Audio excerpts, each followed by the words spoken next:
নামাজ যারা পড়ে না ঘাড় ধরে ধরে তাদেরকে আনেন। কেন নামাজ পড়বা না?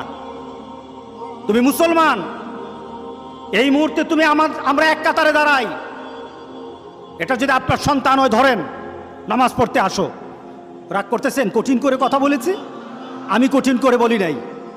আমাকে বলানো হয়েছে মুহাম্মদ সাল্লাল্লাহু আলাইহি সাল্লামের কথা কঠিন ছিল নামাজের ব্যাপারে। কেউ যদি আমার কঠিন কথাকে কঠিন হিসাবে নেন তাহলে রাসূলকে কঠিন বানাতে হবে। রাসূল সাল্লাল্লাহু আলাইহি সাল্লাম বলেছেন, তোমার সন্তান 7 নামাজ শিখাও, তোমার সন্তান 10 নামাজ না পড়লে তারে পিটাও। কে বলেছেন? কে বলেছেন? রাসূল বলেছেন। তাহলে রাসূল কঠিন হলেন না? নামাজের ব্যাপারে কঠিন না? নামাজের ব্যাপারে আমরা কখনো সহজ হব না। রাজি আছি তো সবাই ইনশাআল্লাহ? নামাজের ব্যাপারে আমাদের কোনো সহজতা নাই, কোনো কম্প্রোমাইজ নাই, কারোর সাথে আমার সম্পর্ক নাই। নামাজ আছে তো সম্পর্ক আছে, নামাজ নাই আল্লাহর সাথে তার সম্পর্ক নাই, আমার সাথে তার কোনো সম্পর্ক নাই।